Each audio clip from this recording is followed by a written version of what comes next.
Assalamu alaikum students. Today is our lecture number 8 which is about dimension of physical quantity. Dimension हम जो use करते हैं वो basically एक फिजिकल क्वांटिटी को किसी भी फिजिकल क्वांटिटी को उसकी बेस में या फंडामेंटल क्वांटिटी जो हमारे पास साथ हैं उनमें अगर हम किसी भी क्वांटिटी को एक्सप्लेन करें तो हम कहते हैं कि ये इसकी डायमेंशन है।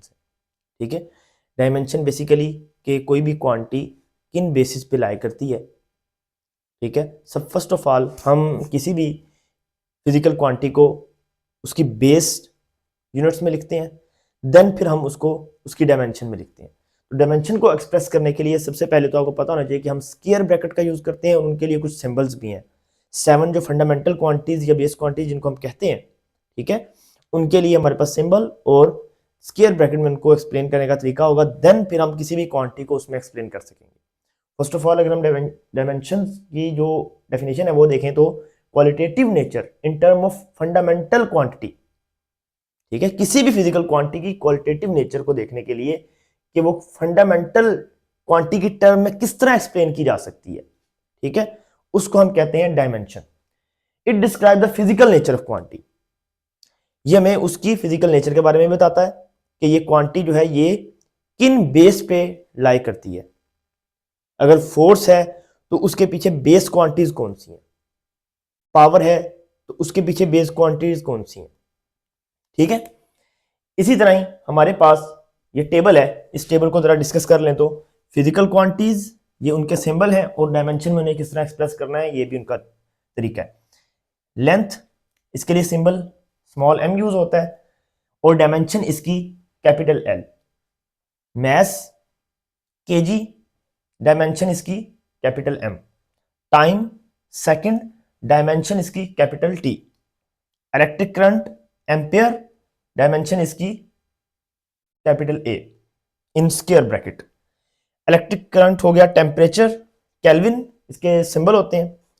तो कैपिटल K ब्रैकेट में या थीटा भी इसको यूज किया जाता है कुछ जगहों पर।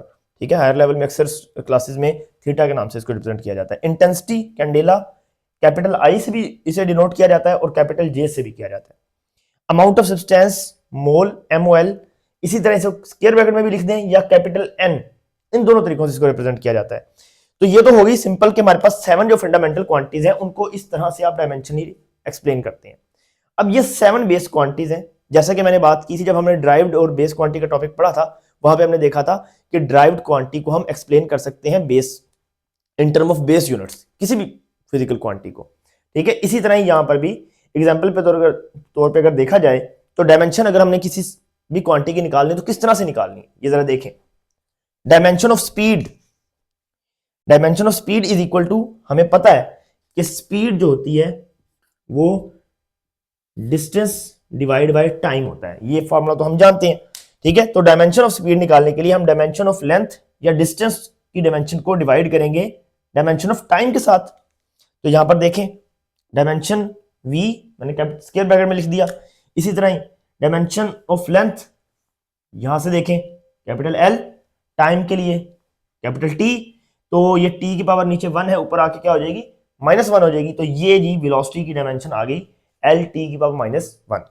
इसी तरह डायमेंशन ऑफ फोर्स की अगर हम बात करें तो फोर्स का फॉर्मूला होता है F is equal to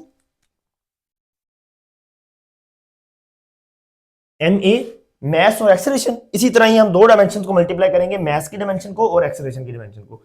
mess की डायमेंशन कैपिटल M आ गया, एक्सेलरेशन की डायमेंशन कैसे निकालेंगे, acceleration is equal to v divide by t। ठीक है, तो वेलोसिटी और टाइम की डायमेंशन को डिवाइड जब करते हैं हम तो हमारे पास एक्सेलरेशन की डायमेंशन आती है जो कि L t की पावर -2 होती है। अब ये दोनों मल्टीप्लाई हो जाएंगे तो ये बन जाएगा ML t की पावर -2। अगर एक्सेलरेशन की डायमेंशन भी निकालनी है तो वो भी कोई इतनी ज्यादा डिफिकल्ट नहीं है। Acceleration is equal to velocity की डायमेंशन हमने भी ऊपर निकाली L t की पावर -1 डिवाइडेड बाय टाइम से डिवाइड हो रहा है।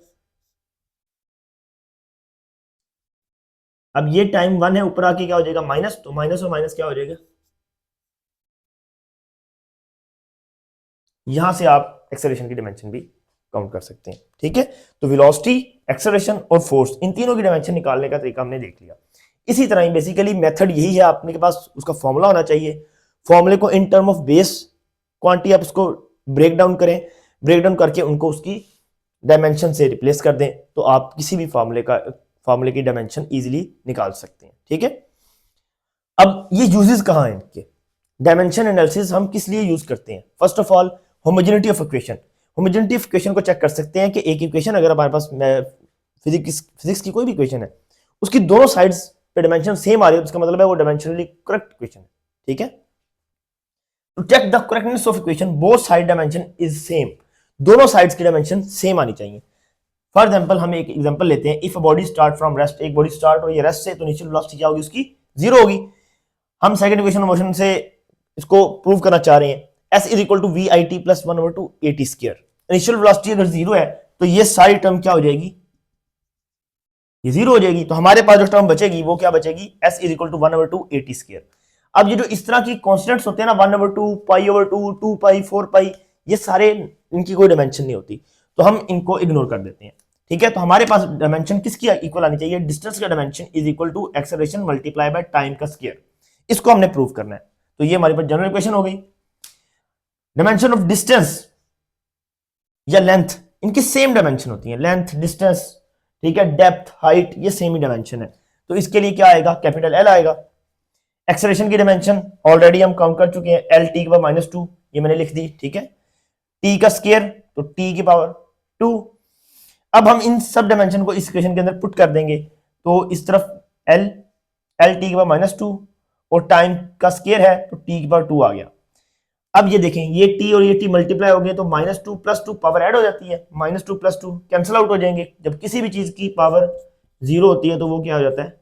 1 हो जाता है। तो l से 1 को मल्टीप्लाई करें, l ही बचेगा, तो दोनों साइड्स पर लेंथ सेम आ गई, तो so equation is dimensionally correct. तो इस तरह से आप कह सकते हैं कि जो ये इक्वेशन है ये डायमेंशनली हमारे पास क्या है? करेक्ट है। अब सेकंड पॉइंट क्या है? किसी भी फॉर्मूला को ड्राइव करने के लिए भी हम डायमेंशनल एनालिसिस का यूज करते हैं। इसके लिए हम नेक्स्ट एक एग्जांपल है उसको सॉल्व करेंगे, तो वहां से आपको पता चल जाएगा कि कैसे हम डायमेंशनल एनालिसिस को यूज करते हैं किसी भी फॉर्मूला को ड्राइव करने के लिए। ठीक है, बाय द वे हम इसकी लिमिटेशंस की बात करते हैं कि डायमेंशन एनालिसिस हम यूज तो करते हैं, लेकिन इसमें क्या क्या ड्रॉबैक्स हैं या क्या इसकी लिमिटेशंस हैं। First of all, can not use to determine the dimensional constant, dimensionless constant, जैसा कि 1/2 2 पाई 1/2 पाई। ठीक है, इस तरह के जो कांस्टेंट्स हैं ये इनके बारे में हमें नहीं बताता। ठीक है, जैसे कि यहां पर भी देखें तो 1/2 तो उसके बारे में कोई इंफॉर्मेशन नहीं है, सिर्फ इसने हमें यह बताया कि दोनों साइड पे डायमेंशन लेंथ है, लेकिन 1/2 के बारे में इसने इंफॉर्मेशन नहीं दी। Next one, don't tell about the quantity is scalar और वेक्टर, ये भी नहीं बताती डायमेंशन एनालिसिस के क्वांटिटी जो है आपके पास वो स्केलर है या वेक्टर है। इसकी एग्जांपल सिंपल से मैंने साथ लिखी भी हुई है कि स्पीड और वेलोसिटी दोनों की डायमेंशन एल टी की पावर -1 आती है। ठीक है, दोनों की डायमेंशन क्या आती है? एल टी की पावर -1। तो हम कैसे कह सकते हैं कि कौन सी क्वांटिटी स्केलर है और कौन सी वेक्टर है? Third point, can not use to derive exact relation. Exact relation क्यों नहीं बताता? जैसे कि यहां पर देखें, इसने s is equal to AT square का रिलेशन बताया, 1/2 AT स्क्वायर का रिलेशन नहीं बताया।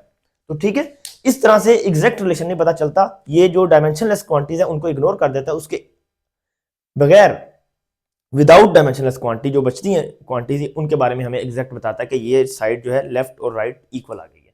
ठीक है, आई होप कि आपको डायमेंशन का जो टॉपिक है वो अच्छे से समझ आया होगा। अगर आपको कोई भी टॉपिक ना समझ आए तो आप कमेंट में मुझे बता सकते हैं कि ये क्वेश्चन या ये इसकी एग्जांपल सॉल्व करके बताएं, तो हम आपको नेक्स्ट लेक्चर में वो भी अपलोड करके दे देंगे। ठीक है, आई होप कि आपको अच्छे से लेक्चर समझ आया होगा। Thank you very much.